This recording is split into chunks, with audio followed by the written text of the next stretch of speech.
I'm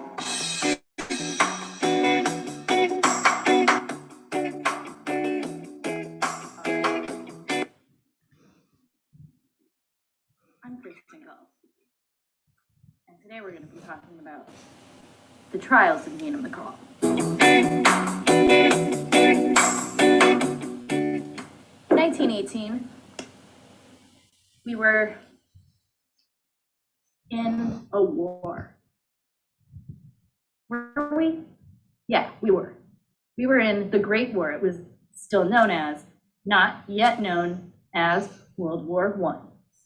So there were a lot of soldiers, and in order to protect the soldiers, there was a little government campaign to protect the health of soldiers called the American Plan.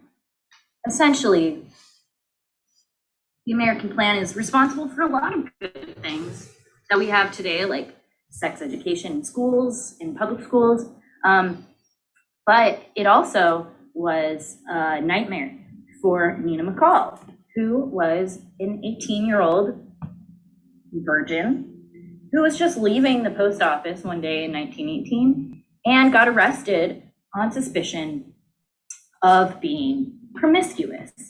And what that was a cheeky way of saying was that she was arrested on suspicion of being a sex worker, aka prostitute, and or a carrier of STIs and or STDs, then known as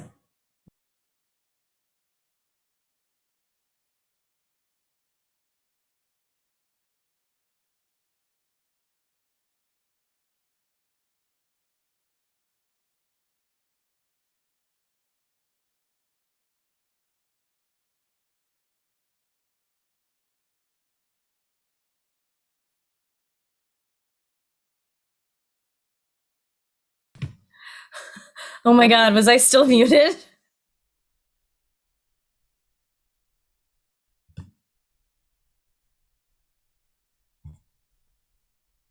Okay.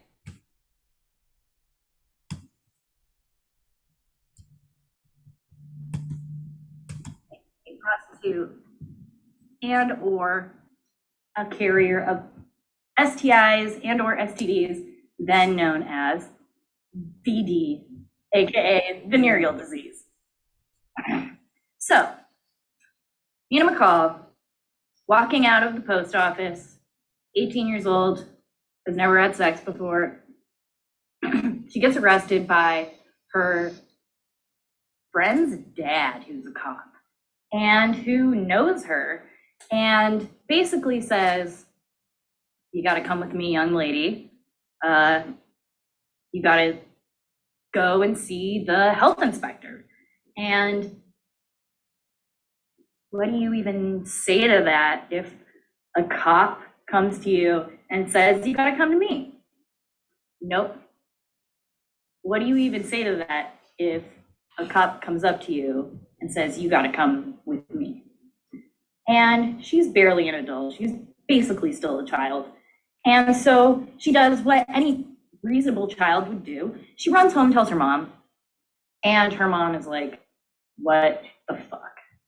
Why is this cop coming and telling my young daughter that she has to go and get an examination by the health inspector?"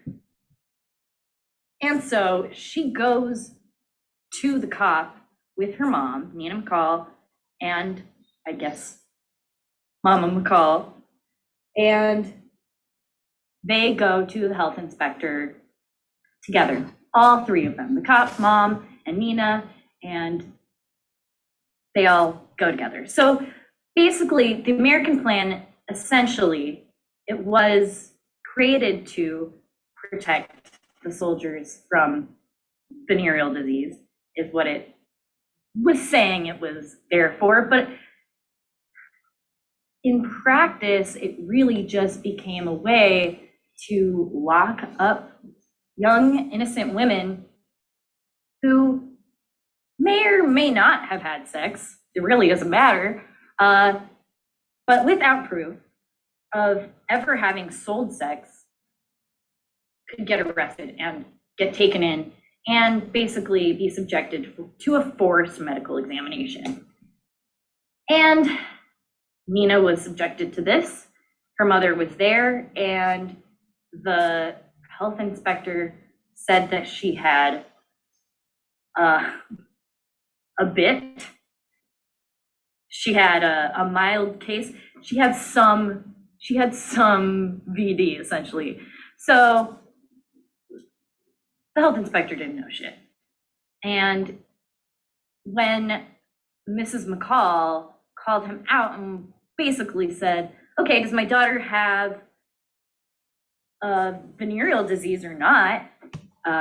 Pretty much, the health inspector was like, who are you to question me, a man, and I'm a doctor? So this guy is a fucking asshole.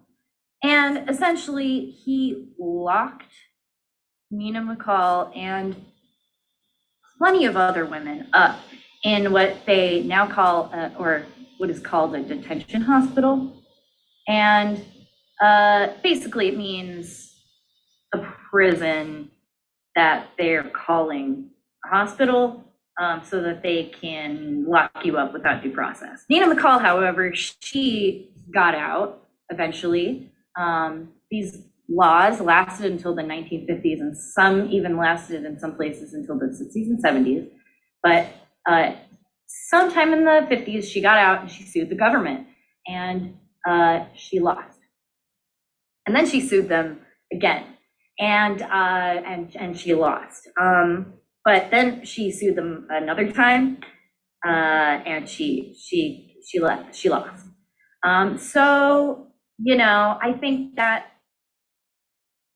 what we can learn from Nina McCall is that it's important to fight the patriarchy, even if you don't win in your lifetime, because it's important to have a story to tell, because otherwise we would maybe not even know that this time in history existed if she didn't fight back. And there are courtroom documents where we can, you know, quote what was said by government officials. So Nina McCall is a hero because she went through something really embarrassing that ruined her life, and she didn't give up.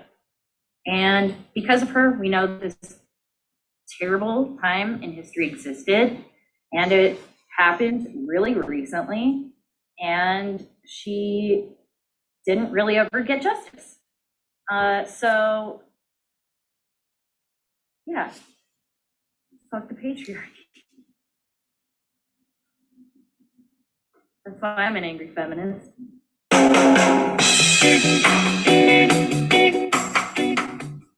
I'm Nikki Urban, and I'm going to talk about Dorothy Arnault. There, I did it. So, Dorothy Arnault. Dorothy Arnault was the first female director. Well, I guess maybe first. Was she the first? Anyway, she was the only female director. Thank you. From the 1920s to the 1940s-ish. Only female director working in Hollywood. She was kind of a badass. Also, she was like hella lesbian, and she was kind of like fucking hot. Like, I'm not gonna lie, I see pictures of her all the time, and I'm like, damn, girl, them suits, that hair, shit, working it. Okay, so Dorothy Arnault came from a pretty decent home life in San Francisco. Her parents had a restaurant in Los Angeles, so she would be there all the time in Los Angeles when she was younger, and got to like meet and hobnob with like celebrities. So she was sort of already ingrained in the industry. It wasn't too like crazy to her. It wasn't like a scary thing because she already knew people. Anywho, she didn't want to work in the industry at first. She wanted to be a doctor. So she goes to school to be a doctor, right? And then like not long after, she's like, it takes work to fix people. essentially, like that's what she's kind of quoted as saying. She was like, I wanted to be like Jesus and just like heal people immediately and like resurrect the dead. And that wasn't happening. So she's like, all right, well, what am I gonna do? So this friend of hers was like, well, why don't you work in the industry, like the film industry? You're here, might as well. She's like, I don't know what I want to do. So her friend like basically drops her off at fucking, I can't remember this guy's name, but he was like some big studio head, maybe Mayor Goldwyn, one of those. And she gets to go and meet with this guy who's like the head of a studio. Maybe it's at Paramount. I don't know. I work there. I should know. Anywho, so she gets dropped off there and like has this meeting with him. And he's like, well, what do you want to do in the industry? And at the time, this was like right after World War I. So there were a lot of jobs available because like all of a sudden it was like, oh, you know, everyone's back from the war. There's this like influx of money coming in. But we don't have people to work the jobs. So they were very open to a lot of different people coming in the industry as long as they sort of knew something. And so when he meets with her, he's like, well, what do you want to do? And she's like, I don't know, like scenic design. So he's like, okay, go hang out with the scenic design people, see if you like it. She don't like it. She tries out a couple more things, ends up getting to like chill with Cecil DeMille for a couple weeks. And she's like, this is the shit right here. The person who gets to tell everyone what to do. The director. So she's like, this is what I want to do. I want to be a director. So she gets hooked up with this job. You know, you can't just be like, immediately be like, I'm a director now. She gets hooked up with this job first, typing scripts so she could learn how like films are structured and like how they're written, things like that. So she does that for 6 months. And then she's editing films. Like she only takes like 6 months and now she's a film editor and she's editing films and she's so good at it. Like she's so good at editing films that like at one point she's working on this film and the director on it was like, hey, you can, she knew that she wanted to direct films, was like, hey, you can direct some of these scenes. So she ended up saving Paramount thousands of dollars because she, as an editor, knew she could just take stock footage and intersperse that in with the scenes that she was directing and knew how to direct those scenes where it would work because she had seen that footage already and fucking saved the company like thousands of dollars, which is like millions of dollars now. So she gets this rep as being like, oh, okay, she can do it. She's like, okay, Paramount, end of my contract here, I'm gonna go to Columbia Pictures unless you hire me to direct one of your films. And they're like, well, you can direct some of these. She's like, no, I want to direct an A picture. Like, I don't want to direct a B picture. Like, that's it, or I'm leaving. And they're like, okay. And then they let her do it, and the movie is a hit. And it's also like kind of cool because it's sort of a subversive hit. Like it's like a subversive film, a little feminist. And like she has a few movies like that she's directed. She directed one of the first talkie films, The Wild Party. She was sort of this like just this badass who got it done and was very good at it. And also got to like, you know, date some beautiful women. Like her longtime partner was a dancer. She was linked with Katharine Hepburn. At some point, like a few other people. Yeah, and she just like killed it. And then she sort of retired in like the 40s or something, and from film directing, and then just like worked on smaller things, TV, little things like that. Was a lot choosier about the projects that she worked on. But yeah, she had a pretty cool life, and I, for one, wish that I had knew more about her, and now I'm glad that I do. I actually learned about her in my break room at work because somebody cut out an article about her, and that was like the first time I had ever saw it. Also, like, oh, the people I work with, they're so nice. They cut out an article about Dorothy Arnault and put it up in the break room. That's so cute. Oh my God, I am so high. Anyways, Dorothy Arnault, she's rad as fuck. And Yeah. Cool.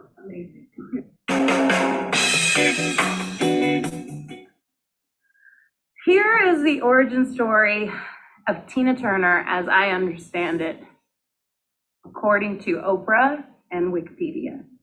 Her name was Anna Mae Bullock, like Sandra Bullock, but not.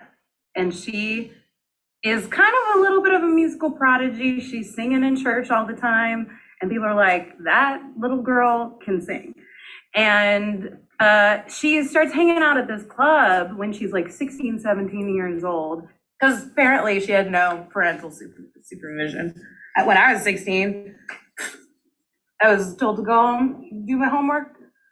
That was it. I couldn't go to a music club. Anyway, she could. And she starts following this band around, and she's really into the guitar player. She's in love with the guitar player, basically. Like, they're not in love, but she, like, really likes him. And drawn to his energy, I'm sure. So, but he's like kind of ignoring her or whatever. He's probably playing games with her because he's Ike Turner, and we now know he's trash. So she gets brought up to sing with them sometimes because they're like, it's that girl who we heard can sing in church. She's following us around, like, let's have her come sing a song. So she would sing, and they were like really wowed by her, but all these dudes in this band are like, yeah, but she's like 17 and we're all professional musicians. That's crazy. Well, apparently not crazy enough for the saxophone player to start having sex with her. This is important to me because I am a saxophone player. This is an important part of saxophone history, is the dude that got with young Anna Mae Bullock when she was underage. Anyway, so they start sleeping together. She gets pregnant with the saxophone player's baby. She has the saxophone player's baby, just like, 9 months happen. Her mom kicks her out because she's like, nope, you can't live here. You misbehaved. And she's very unsupportive mother. Makes me really sad for Tina Turner. Not to get like sad about it. That's not fun. This is a comedy show. Anyway, so kicks her out, and she goes to live with the saxophone player and his roommate, which is the guitar player, which is Ike Turner.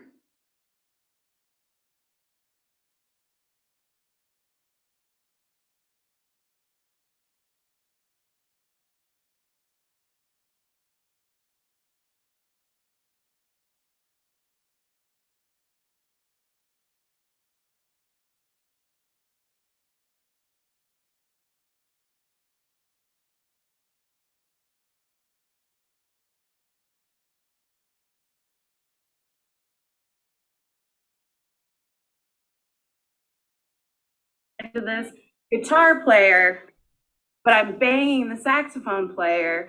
By the way, I am having the saxophone player's baby and moving in with the saxophone player, who, by the way, lives with the person that I'm into. Just, you wouldn't let your friend do that, I feel like. And I wish I could go back in time. Who's to say if we would get a better career out of Tina Turner, if such a thing could exist? If I went back in time and I was like, Tina, I'm your friend, because apparently you have no female friends who would tell you, do not do this. And then I'd help her raise her child. We would write songs together, and I would only hug her and never hit her. And maybe she could have written even better songs. I don't know. That's what I'm saying. I wish Tina had better friends. But also, look at the career we got. I don't know what I'm talking about. Can I dab some more? Yes. Tina Turner could have used a girlfriend, but also then maybe she wouldn't have like written such great songs, and we wouldn't have the Tina Turner we know now. I don't know. Stop your girlfriends from doing crazy shit like that. But no judgment. Right? Like, live your life, but also don't do that. The judgiest stoner ever. Nailed it. Hi, I'm Beth Scorzato. There it is. And I am going to talk about Lizzie Borden.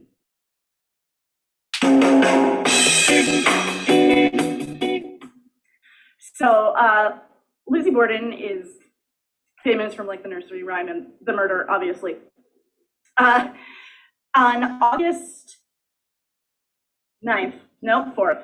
God damn it, I was so sure. Okay, on August 4th, 1802, Lizzie Borden finds her father murdered on their couch. It's just like fucking wrecked because somebody had taken an axe to it. He was asleep at the time, and calls the cops or whatever. They didn't call people anyway. So they it's so much harder than I thought it'd be. Mostly because I know a lot of things about it, and now I'm trying to put them in order. So the cops get there. Nobody has seen her. It's actually her stepmother, not her mother. Her stepmother, Abby, either. And so then all of a sudden she's like, oh, I think I heard her upstairs or whatever. So she sends like her friend upstairs. She doesn't even check. Her friend discovers her stepmom dead in the upstairs guest bedroom. She'd been like hit from behind. Contrary to popular belief, neither one of them got anywhere near 40. I believe Abby was hit about 19 times, and Andrew, the dad, was hit, I think a similar number, like 15 or 16. And so it's this huge thing. This is Fall River, Massachusetts, and it's mining. It's a factory town. There's a lot of mills, and Andrew Borden was a guy who owned a lot of them, and so he's a huge member in the community. It's this horrible, gruesome murder, and immediately Lizzie Borden has no chill. She's so like weird about it. She keeps changing her story, but nobody would suspect a woman of murder in that time, especially something so gruesome. So she was never even a suspect until they eliminated basically every immigrant in town. And then also their house guest that they had, who was her uncle, which if there's photos provided in this, he is the only hottie in this story. I have photos of all of them. Anyway, but they suspected him, he was not it. Eventually, due to, all the inconsistencies in the timeline and everybody else's alibis, it comes down to the fact that Lizzie was the only person who could have possibly committed the murders with the timeline, because the only other person home was a housemaid, Bridget, though actually if you read about this, you'll often hear her called Maggie, and it's because they were such dicks that they never learned her name. They just kept calling her the old maid. Her name is Bridget Sullivan, and she's referred to as Maggie constantly because that is what the people in the house, other than Abby, the stepmother, would call her, even though it wasn't her name. So there's a fun fact there. So Lizzie Borden is arrested. They have the inquest, which is the first public way that people can see it. It's a madhouse. The grand jury, she's indicted. So June 5th, 1893, the next year, the trial finally begins. It's about a 2-week trial, and at the end of it, despite the fact that she has no alibi, her story has changed about 1,000 times. She was on the record that she had been in like a very public fight with her stepmother. She was very open about the fact that she thought her dad was super cheap, and she wanted to be living, of their station. And so she was constantly fighting with her father about money. It was her and her older sister, Emma. Emma was 46 and Lizzie was 32. So they were old maids at that point. They weren't ever going to go anywhere. And she hella did it, but they acquitted her in 90 minutes because they just could not imagine a woman doing something so brutal. Lizzie Borden got off. She lived out the rest of her life. I think she lived until she was 60 something. She stayed in Fall River. She moved to the nice part that she always wanted to live in immediately upon getting out of jail. First thing she did is go buy that big ass house that she was in a fight with her dad about, because she's hella guilty. She later in life decided she wanted to be called Lizbeth. And she basically still got to like live out her other middle class white lady 1893 dreams. She died in like 1915 and like by all accounts lived a pretty good life, but definitely a psychopath. And that is the story of Lizzie Borden, I think. Okay, I forgot about the most buck wild thing that happens in the middle of all of this between like the grand jury indictment and her trial. In October of 1892, there's all of a sudden published in like, I think the Boston Globe, this like tell-all article about all this other evidence that never came out that like Lizzie was pregnant and her father knew and he was throwing her out of the house. And like Bridget, the servant, had overheard this argument that she never came forward about, and that he had said like, you know, tell me who it is by tomorrow morning, or when you go on this fishing trip that you're supposed to be going on. That was the trial too, but I didn't talk about that. There's a whole thing with a fishing line. It's really dumb, and it's one of Lizzie's lies of where she was, but like looking for a fishing bob, whatever. So it's like this like huge drama scandal, and it sounds legit. And for a couple days, people thought it was, and then all the other newspapers that were like, oh, we got scooped, went and investigated, and we're like, bro, this is totally fake. And it turns out that the Boston Globe had never investigated it because they didn't want to get scooped. And the whole thing was actually just like a weird sub fight between two rival journalists. One of them had like paid a private investigator to sell a fake story of like a fake package from the like of the case that included all these details like to this other guy. And it's this long-standing rivalry. I was reading this book about Lizzie Borden, and she was talking about how he when he tells the story, he's like, yeah, I was thinking for a long time how to get it back, and then like one night it just came to me, and I was like, oh, and I invented this whole thing. Just like is totally like unrelated to Lizzie Borden, but in the middle of it, this weird journalist dick fight pops up and causes like chaos for about a week, where everybody's like, oh my god, she definitely did it because of all this crazy shit. And you know, some people are gonna believe that forever. They're never gonna get the message. All right, that was it. That was the. I'm here today to talk about my idol, Lucille Ball, and tell you why I love Lucy.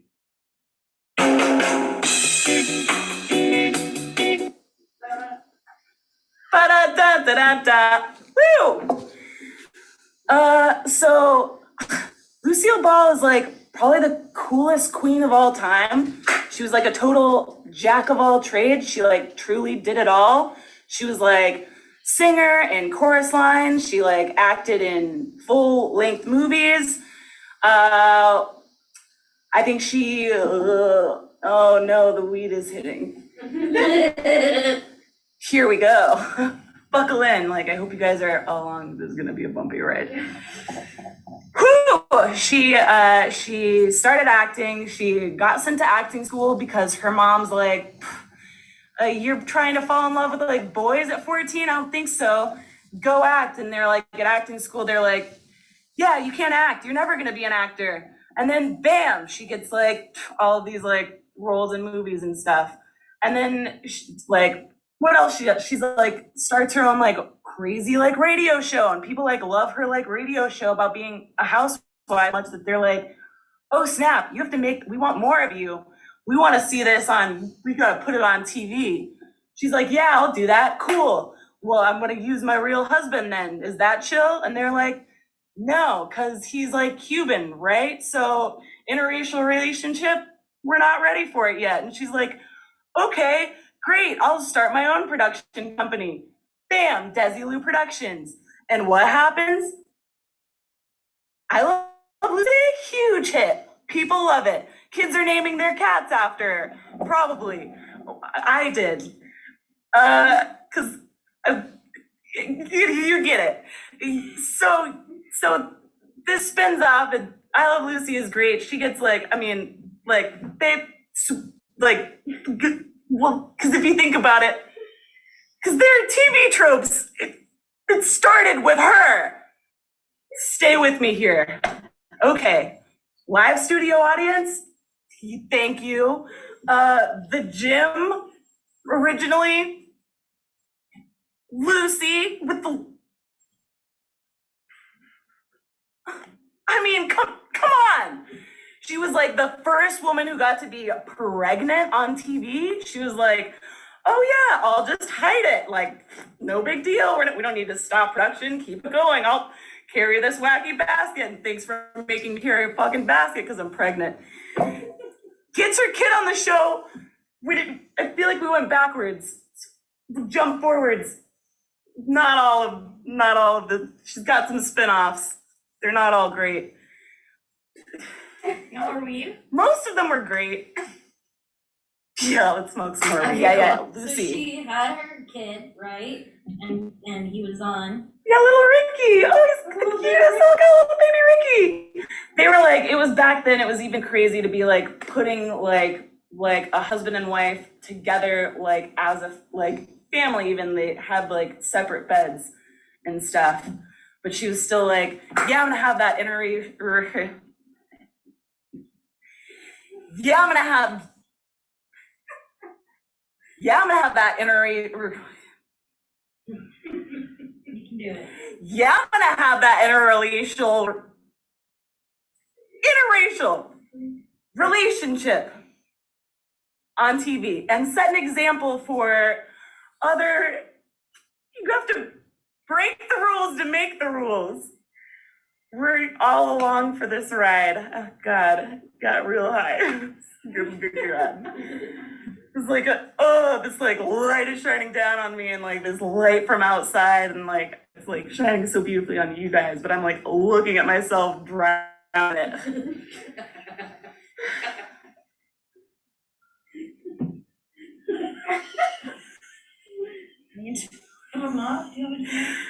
No, I'm actually fine. I'm just doing it for the attention.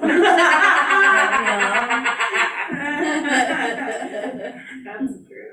Sorry, where were we at? So little Ricky. Little Interracial relationships. Blah blah blah. You have to make the rules to break the. You have to break the rules, then you can make some rules. She's setting a good example, and she did it so that other people could do it. You gotta just keep breaking the rules. If you don't break them too much. Anyway, it's not like they lasted forever, you know, like 1960 rolls around, she's like, I'm pretty bored with Ricky over here. And then she marries this other guy, some comedian, Gary, some totally forgot. And I can't even look at it because my phone is being used to record it. You're welcome. Not important. You guys all remember the scene where they're like eating all the chocolates? That's like one of the, like, it's like a best. Friggin'. She's like an idol. Iconic. What I love about Lucy. It's just so beautiful.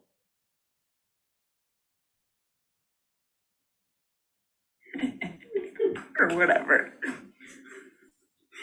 I love Lucy, if you should too.